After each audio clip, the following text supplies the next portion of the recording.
नमस्कार मित्रांनो, आपले स्वागत आहे या विशेष अभ्यास मालिकेत. आज आपण तलाठी भरतीच्या अनुषंगाने मागील वर्षाची सोडवलेली प्रश्नपत्रिका एकत्रितपणे अभ्यासणार आहोत. परीक्षेची खरी तयारी म्हणजे फक्त अभ्यास नव्हे, तर प्रश्नपत्रिकेतील पॅटर्न, महत्त्वाचे मुद्दे आणि उत्तर लेखनाची पद्धत समजून घेणे हे सुद्धा आहे. मागील वर्षाच्या सोडवलेल्या प्रश्नपत्रिका यामध्ये तुम्हाला मागील वर्षाची प्रश्नपत्रिका हा परीक्षेचा आरसा आहे आणि त्याचे पॅटर्न, महत्त्वाचे मुद्दे आणि उत्तर कसं लिहायचं हे आपण इथं अभ्यासणार आहोत आणि त्यामुळे तुम्ही आत्मविश्वासाने अभ्यासाला सुरुवात करणार आहात. त्यासाठी आपण मागील वर्षाची प्रश्नपत्रिका यशाचा खरा आरसा म्हणून अभ्यासणार आहोत. जुनी प्रश्नपत्रिका वाचा आणि नवीन परीक्षा जिंका. हे जे आपलं प्रेरणादायी वाक्य आहे आणि त्या वाक्याच्या अनुषंगाने आपण पुढील पाऊल टाकण्यासाठी सोडवलेल्या प्रश्नपत्रिका अभ्यासणार आहोत. वैयक्तिक या शब्दाचा विरुद्धार्थी शब्द ओळखा. विधायक, खाजगी, मालकीचे, सामूहिक. वैयक्तिक या शब्दाचा विरुद्ध अर्थी शब्द ओळखा. सामूहिक. वैयक्तिक म्हणजे एकट्याचा, त्याचा विरुद्धार्थी सर्वांचा म्हणजे सामूहिक. खालील शब्दाचा अर्थ ओळखा. सुमन. आता इथे सुमन या शब्दाचा अर्थ ओळखायचा आहे. बगीचा, पुष्प, उपवन, वनिता. बघा, सुमन म्हणजे काय? सुमन म्हणजे पुष्प म्हणजे फूल. खालील शब्दाचा अर्थ म्हणजे सुमनचा अर्थ आहे पुष्प. खालील म्हणीचा योग्य अर्थ ओळखा. म्हण आहे, पुढच्यास ठेस मागचा शहाणा. पर्याय, कोणत्याही गोष्टीचा अतिरेक वाईट असतो. दुसऱ्याचा अनुभव पाहून मनुष्य शहाणा होतो. जो वेळेला हजर असतो त्याचा फायदा होतो. कष्ट केल्यावरच वैभव प्राप्त होते. आपल्याला इथे म्हण दिलेली आहे, पुढच्यास ठेस मागचा शहाणा आणि पर्याय दिलेले आहेत. तर त्या पर्यायामधील पर्याय क्रमांक 2, दुसऱ्याचा अनुभव पाहून मनुष्य शहाणा होतो, हा बरोबर आहे. पुढच्यास ठेस मागचा शहाणा म्हणजे दुसऱ्याला जो अनुभव आलेला असेल तर आपण ते तसंच करत नाही, सुधारण्याचा प्रयत्न करतो, म्हणून पुढच्यास ठेस मागचा शहाणा. हस्तक्षेप करणे या शब्दार्थाचा वाक्यात उपयोग झालेले खालीलपैकी योग्य विधान ओळखा. आता इथं वाक्यात उपयोग झालेला आहे ते विधान ओळखायचं आहे. शब्दार्थ आहे हस्तक्षेप करणे. हस्तक्षेप हे क्षेपणास्त्र आहे. हस्तक्षेप करून हात मुलायम होतात. कोणी माझ्या कामात हस्तक्षेप केलेला मला आवडत नाही. हस्तक्षेपाने अक्षर सुंदर होते.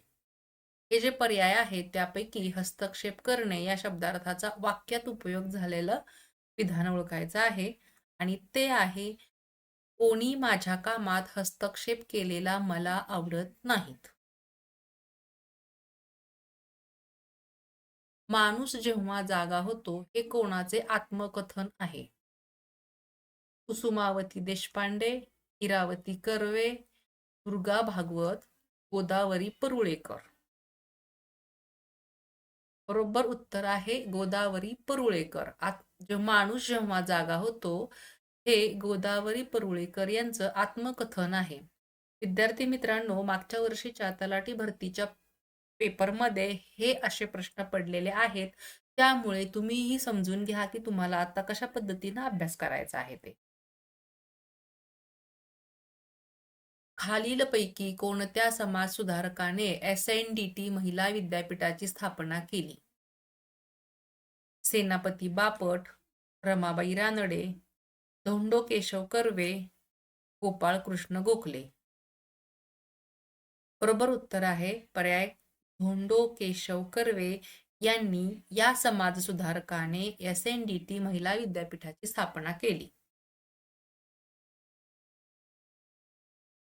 फाटक्या झोळीत येऊन पडते रोजची नवीन निराशा या काव्यपंक्तीतील निराशा या शब्दाचा विरुद्धार्थी शब्द कोणता?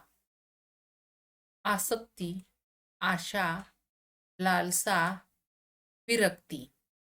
फाटक्या झोळीत येऊन पडते रोजची नवी निराशा. वाक्य जरी काही असलं तरी त्या वाक्यामधील किंवा काव्यपंक्तीमधील निराशा या शब्दाचा विरुद्धार्थी शब्द आपल्याला शोधायचा आहे. मग ते लक्षात ठेवायचं की निराशाच्या विरुद्धार्थी शब्द आशा, आणि म्हणून बरोबर उत्तर आहे आशा.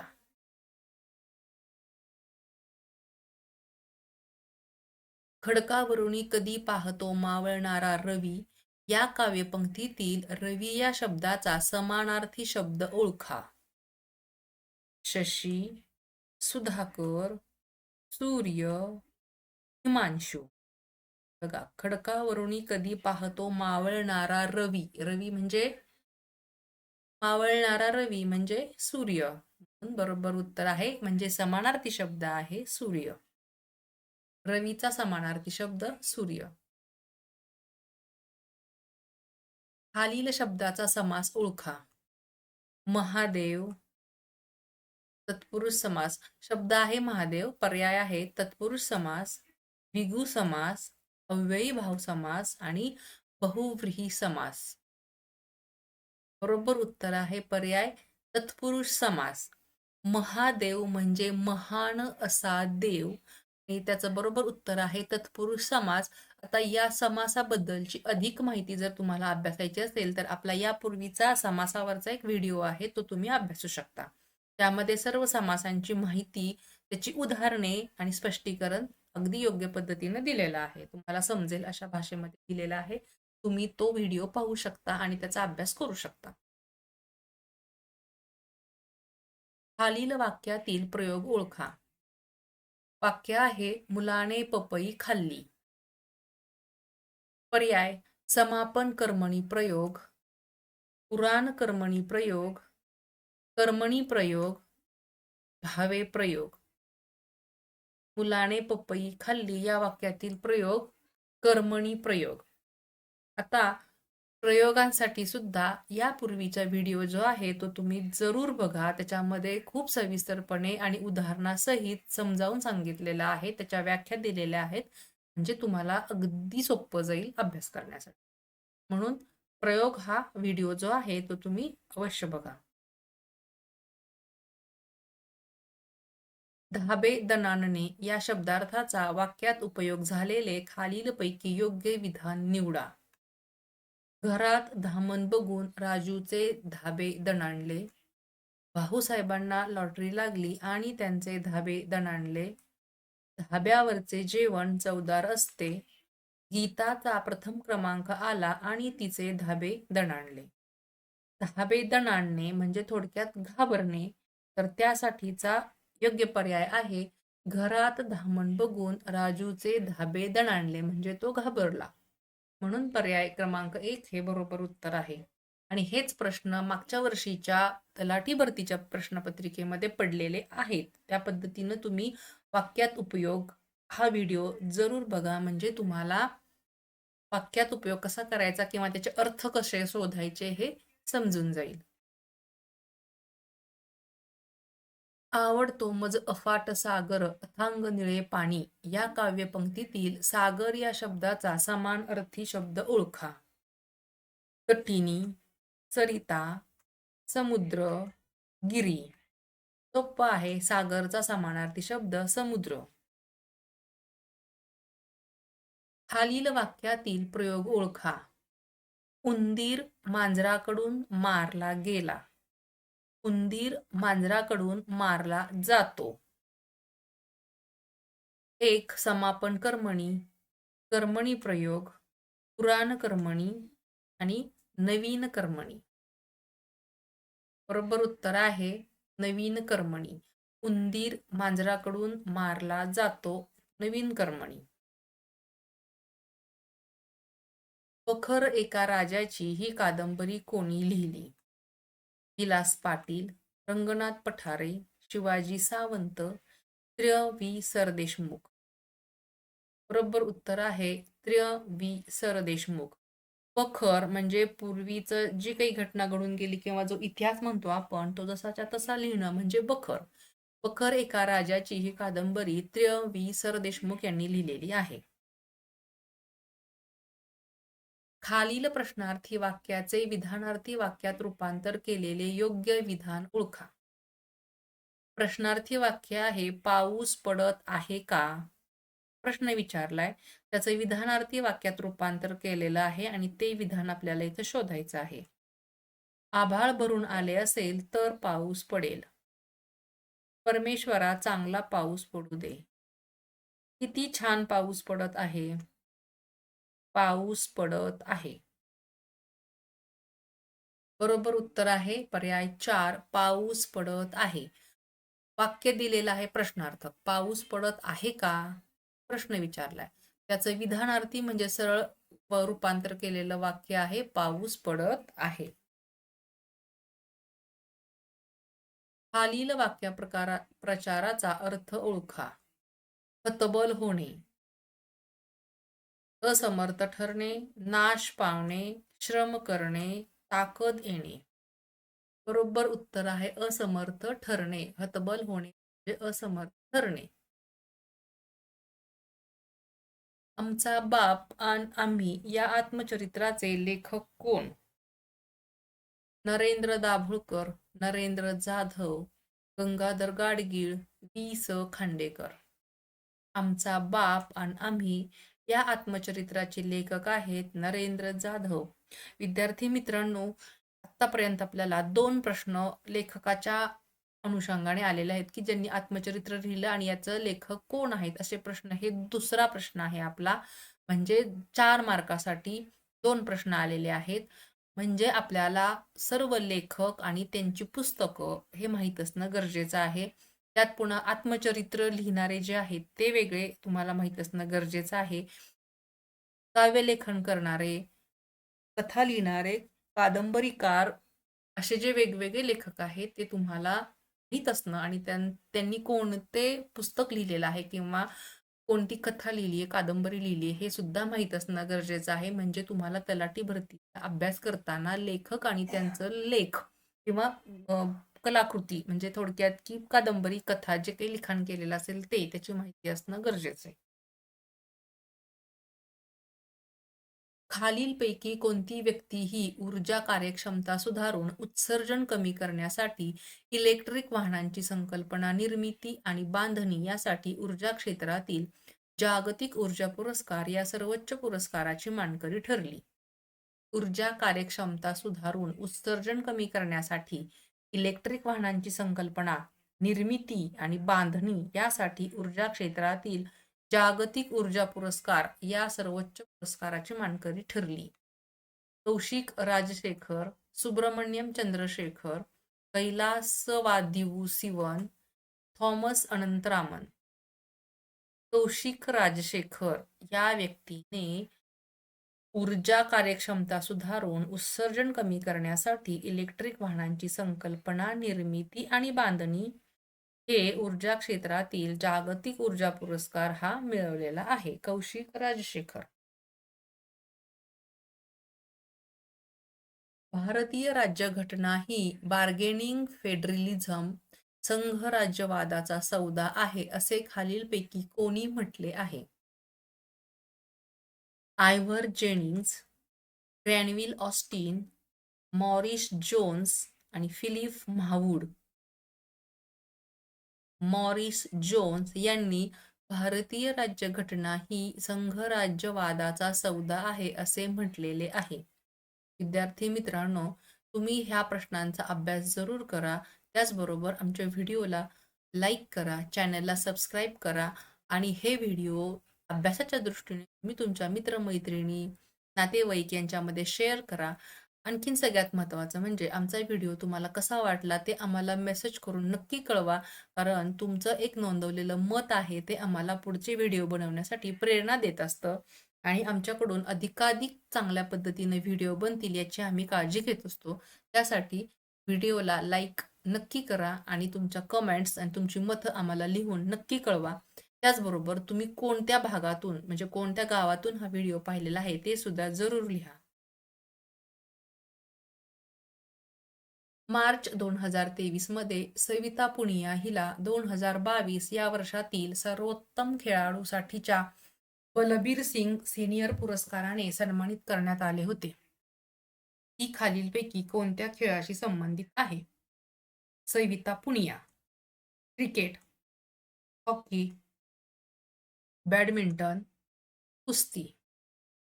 बरोबर उत्तर आहे पर्याय क्रमांक 2, हॉकी. सविता पुनिया ही हॉकी या खेळाशी संबंधित आहे आणि तिला 2023 मध्ये 2022 या वर्षातील सर्वोत्तम खेळाडूसाठीचा बलबीर सिंग सीनियर पुरस्कार मिळालेला आहे. भारताच्या 2011च्या जनगणनेनुसार भारतातील कोणत्या राज्यात ख्रिश्चन धर्माच्या अनुयायांची संख्या सर्वाधिक आहे? मिझोराम, केरळ, अरुणाचल प्रदेश, मेघालय. बरोबर उत्तर आहे केरळ. 2011 मध्ये जी जनगणना झाली त्याच्यानुसार भारतातील केरळ या राज्यामध्ये ख्रिश्चन धर्मचे लोक जास्त प्रमाणात आहेत. 2011च्या जनगणनेनुसार भारतातील आदिवासी लोकसंख्येची टक्केवारी किती आहे? 7.2%, 9.2%, 5.6%, 8.6%. बरोबर उत्तर आहे 8.6%. 2011च्या जनगणनेनुसार भारतातील आदिवासी लोकसंख्येची टक्केवारी ही 8.6% इतकी आहे. विद्यार्थी मित्रांनो, जनगणनेच्या अनुषंगाने आता आपण हे 2 प्रश्न अभ्यासलेले आहेत. म्हणजे 2011च्या जनगणनेवर ही प्रश्न येतात आणि इथे 2 प्रश्न म्हणजे 4 मार्काचे तुम्हाला आजचे आहेत. त्याचा अभ्यास तुम्ही व्यवस्थित केला तर तुम्हाला ते सहजपणे मिळून जातील. भारतात नागरिकत्व अधिनियम कधी मंजूर झाला होता? 1955, 1958, 1960 आणि 1956. भारतामध्ये नागरिकत्व अधिनियम 1955 साली मंजूर झाला होता. मानवी शरीरात ए जीवनसत्व साठवले जाण्याची जागा कोणती आहे? यकृत, हाडे, मेंदू, त्वचा. बरोबर उत्तर आहे पर्याय 1, यकृत. मानवी शरीरामध्ये ए जीवनसत्व म्हणजे अ जीवनसत्व साठवण्याची जागा आहे यकृत. खालीलपैकी कोणी socialist quest for the right path नावाचे पुस्तक लिहिले? श्रीधर महादेव जोशी, दादाभाई नौरोजी, विष्णू शास्त्री पंडित, विष्णुबुवा ब्रह्मचारी. बरोबर उत्तर आहे श्रीधर महादेव जोशी. विद्यार्थी मित्रांनो, लेखक आणि पुस्तक त्यावरती बरेच प्रश्न येतात हे आपल्याला आता आढळून आलेलं आहे. त्यामुळं लेखक आणि त्यांनी लिहिलेली पुस्तकं यांच्या जोड्या किंवा लेखकाने लिहिलेली पुस्तकं हे तुम्ही लक्षात ठेवणं, त्याचे चार्ट बनवणं आणि त्यानुसार ते पाठ करा किंवा लक्षात ठेवणं अतिशय गरजेचं आहे. जर नागरिकाने फसवणूक करून नागरिकत्व मिळवले असेल तर खालीलपैकी कोणत्या मार्गाने भारतीय नागरिकत्व रद्द-बातल केले जाऊ शकते? राज्य क्षेत्राचे विधीद्वारा संस्थापन, समाप्ती, वंचन, त्याग. आत्माराम पांडुरंग यांनी टिंबटिंबमध्ये प्रार्थना समाजाची स्थापना केली. बॉम्बे, सुरत, पुणे, कलकत्ता. बरोबर उत्तर आहे बॉम्बे. आत्माराम पांडुरंग यांनी बॉम्बेमध्ये प्रार्थना समाजाची स्थापना केली. फेसबुक FB चे संस्थापक 32 वर्षीय मार्क झुकरबर्ग हे खालीलपैकी कोणत्या यादीत सर्वोच्च स्थानी आहेत? 2023 मधील जगातील 25 सर्वात श्रीमंत व्यक्ती, अमेरिकेतील सर्वात श्रीमंत उद्योजक, फोर्ब्स 10 सर्वात श्रीमंत उद्योगपती, अमेरिकेतील 40 वर्षाखालील सर्वात श्रीमंत उद्योजक. बरोबर उत्तर आहे फेसबुकचे संस्थापक 32 वर्षीय मार्क झुकरबर्ग हे अमेरिकेतील 40 वर्षाखालील सर्वात श्रीमंत उद्योजक आहेत. विद्यार्थी मित्रांनो, आपल्याला आपला भारताचा इतिहास, भूगोल, महाराष्ट्राचा इतिहास, भूगोल त्याचबरोबर जगाची सुद्धा माहिती आणि इतिहास माहीत असणं गरजेचं आहे. कारण या तलाठी भरतीसाठी कोणतेही प्रश्न विचारले जाऊ शकतात आणि त्यासाठी आपण निरंतर वाचन आणि चालू घडामोडी, बाकीच्या सर्व जागतिक स्तरावरील, भारतीय स्तरावरील किंवा आंतरराष्ट्रीय स्तरावरील सर्व माहिती अभ्यासणं गरजेचं आहे. आम्ही असेच सगळे वेगवेगळे प्रश्न घेऊन तुमच्याकडे येणारच आहोत, तुमच्या भेटीला येतच आहोत. व्हिडिओच्या माध्यमातून तुम्हाला मागच्या वर्षी किंवा त्याच्या मागच्या वर्षी किंवा येणाऱ्या परीक्षेच्या अनुषंगाने महत्त्वाचे असे प्रश्न असलेले व्हिडिओ घेऊनच आम्ही येत आहोत, की तुम्हाला तुमचा अभ्यास करणं अधिक सोयीस्कर व्हावं. परंतु तुम्ही आमच्यासोबत राहून आम्हाला तुमच्या काही अडचणी असतील, तसे मेसेजेस करणं अतिशय गरजेचं आहे. तरच आम्हाला तुमच्या अडचणी समजतील आणि तुम्हाला आवश्यक असणाऱ्या गोष्टींच्या अनुषंगाने आम्ही पुढचे व्हिडिओ तुम्हाला बनवून तुमच्यापर्यंत पोहोचू शकतो. फुलपाखरांचा समावेश असलेल्या प्राणीसृष्टीचा विशिष्ट गट कोणता आहे? उभयचर, मोलस्क, संधिपाद, सूत्रकृमी संघ. संधिपाद. फुलपाखरांचा समावेश असलेल्या प्राणीसृष्टीचा विशेष गट आहे संधिपाद. माहितीचा अधिकार अधिनियम 2005 च्या कोणत्या कलमात विशिष्ट प्रकरणात माहिती पुरवण्यास नकार देण्याच्या कारणाबद्दल उल्लेख आहे? कलम 9, कलम 11, कलम 10, कलम 12. माहितीचा अधिकार अधिनियम हा 2005 मध्ये सुरू झाला. त्या अधिनियमाच्या अनुषंगाने एखाद्या शासकीय कार्यालयातील किंवा कोणत्याही संस्थेमधील माहिती आपण आहे तशी मागवू शकतो. परंतु काही विशिष्ट प्रकरणामध्ये आपण माहिती नाकारू शकतो. तर त्याचं कलम इथे विचारलेलं आहे. तर ते कलम आहे कलम नंबर 9. विद्यार्थी मित्रांनो, माहितीचा अधिकार अधिनियम 2005 यावरील आमचा येणारा पुढचा व्हिडिओ आहे, तो तुम्ही नक्की पहा.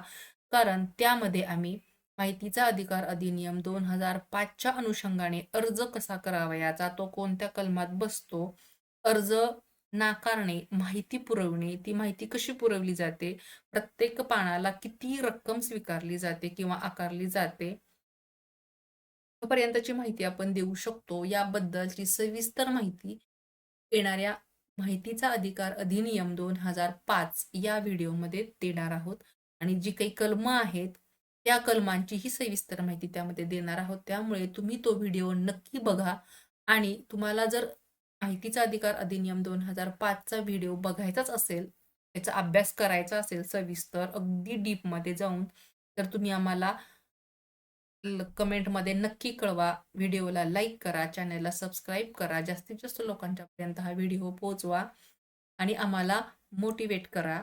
आणि या व्हिडिओसाठी म्हणजे माहितीचा अधिकार अधिनियम 2005 या व्हिडिओसाठी तुम्ही तुमचे मतं नक्की नोंदवा. मेसेज बॉक्समध्ये, या व्हिडिओच्या मेसेज बॉक्समध्ये तुम्हाला काय वाटतं, माहितीचा अधिकार अधिनियम 2005 ची व्हिडिओ तुमच्यापर्यंत पोहोचणं गरजेचं आहे, तुम्हाला त्याची गरज आहे किंवा नाही, याबद्दल आम्हाला नक्की लिहून कळवा. राज्याचे मुख्य माहिती आयुक्त टिंबटिंब यांना संबोधित करून आपला राजीनामा देऊ शकतात. संबंधित राज्याचे मुख्यमंत्री, भारताचे पंतप्रधान, संबंधित राज्याचे राज्यपाल, भारताचे राष्ट्रपती.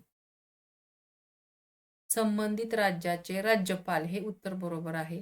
राज्याचे मुख्य माहिती आयुक्त हे संबंधित म्हणजे त्या त्या राज्याच्या राज्यपाल यांना आपला राजीनामा देऊ शकतात. Satyarth Prakash the light of truth या टिंबटिंब यांनी लिहिला होता. Gopal Ganesh Agarkar, Gopal Krishna Gokhale, Swami Dayanand Saraswati, Swami Vivekananda. Satyarth Prakash the light of truth हा स्वामी दयानंद सरस्वती यांनी लिहिला होता. भारतीय स्वातंत्र्य चळवळीच्या संदर्भात स्वराज हा शब्द सर्वप्रथम टिंबटिंब यांनी उच्चारला होता. दादाभाई नौरोजी, गोपाळकृष्ण गोखले, महात्मा गांधी, स्वामी विवेकानंद. दादाभाई नौरोजी यांनी भारतीय स्वातंत्र्य चळवळीच्या संदर्भात स्वराज्य हा शब्द सर्वप्रथम उच्चारला होता. हा इतिहासाच्या अनुषंगाने सुद्धा अगदी बारीक सारीक गोष्टींचा अभ्यास करणं, वाचन करणं हे या परीक्षेच्या दृष्टीनं आवश्यक आहे. भारताच्या उत्तरेकडील मैदानी प्रदेशांच्या निर्मितीमध्ये योगदान देणाऱ्या नद्यांचा योग्य गट ओळखा. गट आहे गंगा, यमुना आणि गोदावरी, यमुना, गंगा आणि महानदी, सिंधू, गंगा आणि ब्रह्मपुत्रा, ब्रह्मपुत्रा, महानदी आणि गोदावरी. आता प्रश्न आहे की भारताच्या उत्तरेकडील मैदानी प्रदेशांच्या निर्मितीमध्ये योगदान देणाऱ्या नद्यांचा योग्य गट. भारताचा उत्तरेकडील मैदानी प्रदेश म्हणजे वरती जम्मू काश्मीर, उत्तराखंड वगैरे वगैरे तो भाग. तर तिथं ज्या नद्या आहेत त्या आपल्याला त्याचा क्रम लावायचा किंवा गट ओळखायचा आहे. तर तो आहे सिंधू नदी, गंगा नदी आणि ब्रह्मपुत्रा नदी. या नद्यांच्यामुळे उत्तरेकडील भागामध्ये मैदानी प्रदेशांची निर्मिती झालेली आहे. तर तुम्ही नकाशा वाचन सुद्धा करणं गरजेचं आहे. महाराष्ट्राचा नकाशा आणि भारताचा नकाशा. त्यामध्ये डोंगर रांगा, नद्या, पर्वत, दक्षिण वाहिनी नद्या, उत्तर वाहिनी नद्या, पश्चिम वाहिनी नद्या, ज्या कुठल्या नद्या असतील आणि त्यांनी तयार केलेले मैदानी प्रदेश याचा अभ्यास करणं गरजेचं आहे. आणि कोणत्या नद्या कोणत्या नद्यांना मिळतात आणि त्यापासून पुढे कोणती नदी निर्मिती होऊन पुढे वाहत जाते हे सुद्धा माहीत असणं गरजेचं आहे. कारण कोणता प्रश्न कसा पडेल सांगता येत नाही. झाडाच्या संरचनेचा कोणता भाग परागांचा प्राकृतिक वास म्हणून भूमिका बजावतो? पाने, फुले, खोड, मुळे. पाने. झाडाच्या संरचनेचा पाने हा भाग परागांचा प्राकृतिक वास म्हणून भूमिका बजावतो. विद्यार्थी मित्रांनो, हा मागच्या वर्षीच्या प्रश्नपत्रिकेचा अगदी थोडासा भाग तुम्हाला माहिती असावं किंवा समजावं प्रश्नपत्रिकेचं स्वरूप कसं असतं यासाठी आपण इथं हा अभ्यासलेला आहे. या प्रश्नपत्रिकेच्या अनुषंगाने तुम्ही तुमच्या अभ्यासाला सुरुवात करा. जे काही नवीन प्रश्न आणखीन पुढचे राहिलेले आहेत ते पुढच्या नवीन व्हिडिओमध्ये आम्ही घेऊन येणारच आहोत. त्यामुळे तुम्ही आमचे व्हिडिओची जी सीरीज आहे ती तुम्ही कंटिन्यू बघत राहा. दुसरी महत्त्वाची गोष्ट म्हणजे पुढच्या येणाऱ्या व्हिडिओच्या मध्ये माहितीचा अधिकार अधिनियम 2005च्या अनुषंगाने पूर्ण माहिती, कलम आणि माहितीच्या अधिकारासाठीचे जे काही कलम आणि माहिती दिलेली आहे ते सर्वच आपण घेऊन येणार आहोत. तर तुम्हाला त्याची आवश्यकता असेल तर तुम्ही आम्हाला ते नक्की लिहून कळवा. हा व्हिडिओ पाहिल्याबद्दल खूप खूप धन्यवाद. Thank you for watching and subscribe. आम्हाला